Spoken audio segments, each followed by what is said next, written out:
Buen día, abogado. En esta ocasión, esta es mi presentación sobre la tarea que tiene como tema las cosas y los bienes en el derecho romano. Cómo se explicaban, cómo se clasificaban, son parte de esta tarea. Bueno, las cosas también se denominaba res y los bienes en el derecho romano, fundamentados en el derecho patrimonial romano y su influencia en el derecho civil contemporáneo. El concepto hace referencia a res como una cosa, todo aquello susceptible a ser un objeto de una relación jurídica.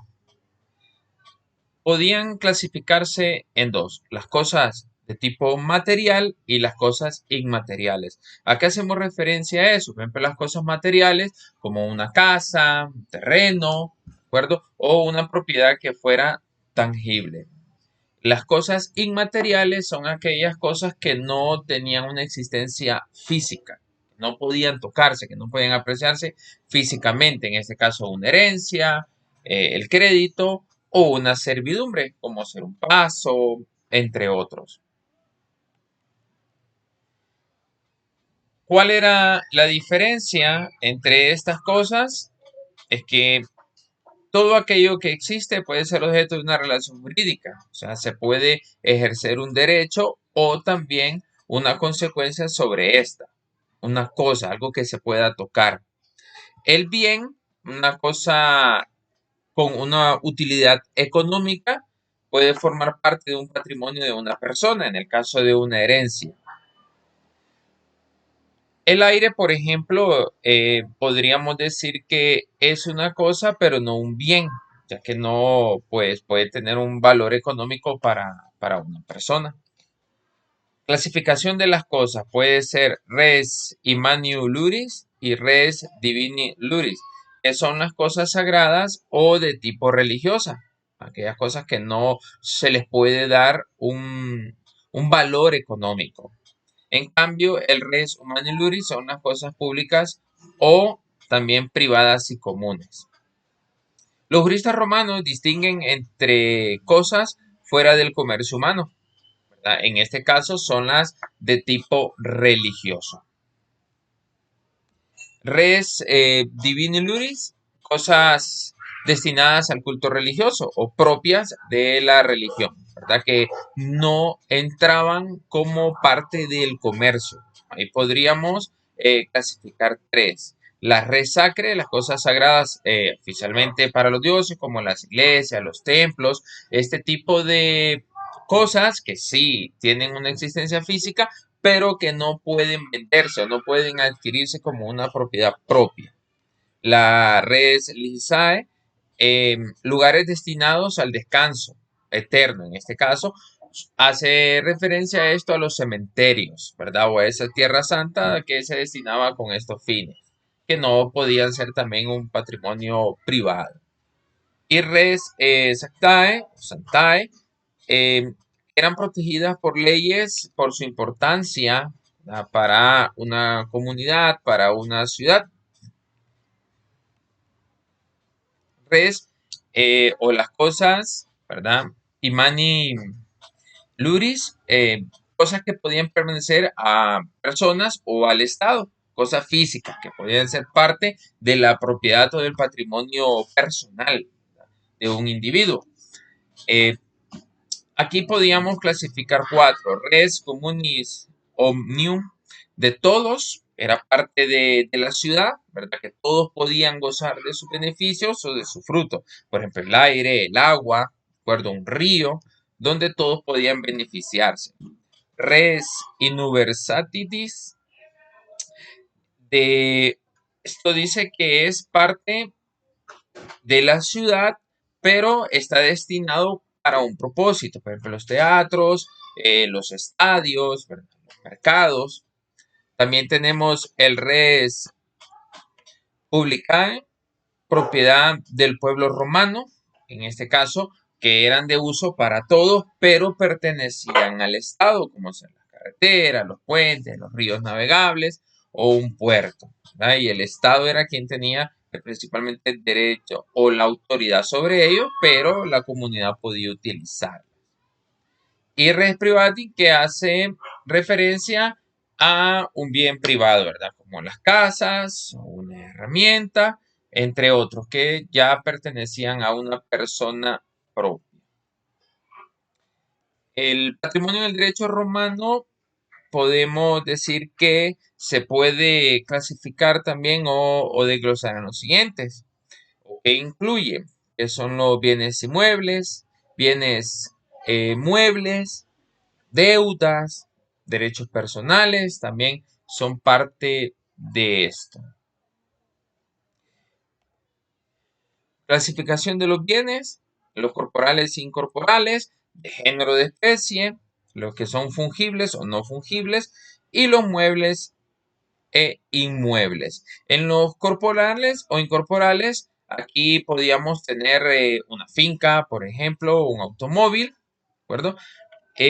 Los incorporales son aquellos, como mencionamos al inicio, que no se encuentran de forma física, o sea, que no son tangibles, pero sí existen, sí se pueden heredar, sí generan o están sometidos a un derecho o a una obligación, ¿verdad? Como es el crédito, la herencia o la servidumbre. Entendiéndose por servidumbre las diferentes clasificaciones que este tiene. La otra es los fungibles y no fungibles. Los fungibles pueden sustituirse por otros iguales. Ejemplo, el dinero. Se puede cambiar dinero o se puede adquirir esa misma cantidad o hacer un intercambio, ¿verdad? Los no fungibles son únicos. ¿A qué hace referencia esto? Aquellas cosas, aquellos bienes que tienen un valor muy profundo, ya sea para una comunidad entera o una persona. Ejemplo, una obra de arte, una joya familiar, que a pesar que tenga un precio, ejemplo, si es una joya elaborada de un metal precioso como el oro, va a tener un precio que esté vigente en el mercado, pero para esa persona que es dueña, que es el propietario de esa joya, tiene un precio que va más allá de lo económico, ¿verdad? Ya tiene un precio sentimental que en este caso no se puede comparar con otra de la misma especie. De género y de especie. Los de género se determinan por características generales y son sustituibles. Por ejemplo, el arroz, ¿verdad? El maíz, que se puede volver a sustituirlo por la misma especie.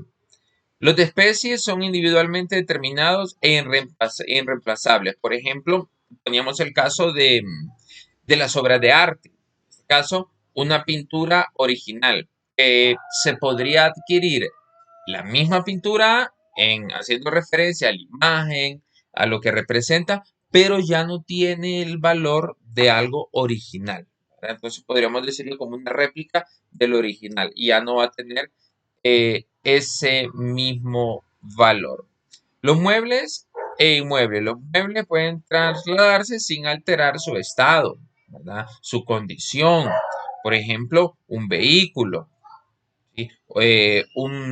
Un ganado, por ejemplo, que se puede mover de una finca a otra.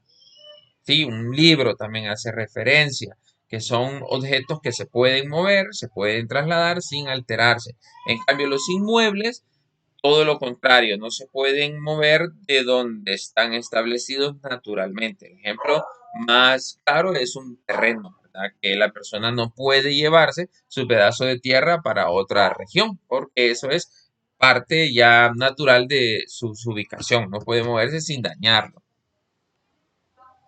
Los derechos reales y derechos de crédito. ¿Qué hace referencia a esto? Los derechos reales, poder directo e inmediato sobre una cosa. La persona es dueña legítima de algo, de un bien. Oponible frente a cualquier persona. La propiedad, su fruto, la servidumbre, la hipoteca y la prenda.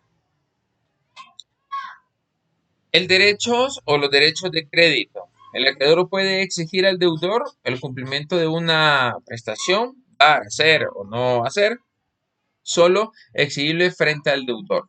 En este caso puede ser mediante un contrato, obligaciones, un préstamo, ya sea por prendario, entre otros.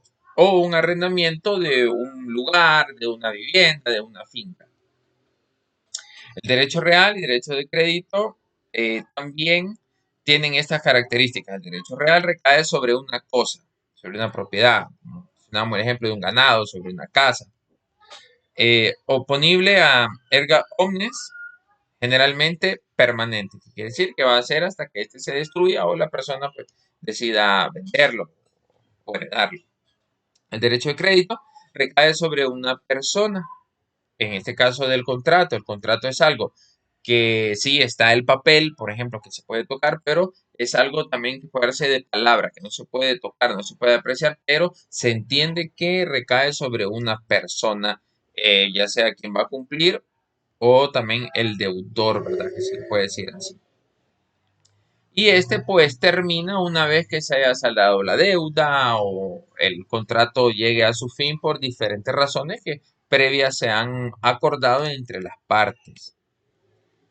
El legado del derecho romano en el Estado civil moderno. ¿Cómo lo podemos comparar? Los principios romanos permanecen vigentes en los códigos civiles actuales. ¿De acuerdo? Y nosotros podemos evidenciar esto en, por ejemplo, los derechos que se tiene de una persona cuando adquiere un préstamo, por ejemplo, una hipoteca, el derecho a tener su propiedad, de acuerdo, poder hacer con ella lo que le convenga, puede ser venderla, prestarla, empeñarla, entre otros, y va a estar amparado en los derechos que tiene, ¿verdad?, sobre esto. Entonces aquí podemos clasificar o comparar 5 puntos. La clasificación de los bienes muebles e inmuebles, la diferencia entre bienes corporales e incorporales, la teoría del patrimonio y la relación de la propiedad, las figuras del usufructo, servidumbre, prenda, la hipoteca, los derechos reales y personales como estructura del derecho civil. Concluimos mencionando que el derecho romano sigue siendo fuente doctrinal esencial para comprender las instituciones jurídicas, ¿de acuerdo? Y así poder hacer cumplir esos reglamentos que están escritos y que pues tienen como un objetivo generar un bien entre la sociedad.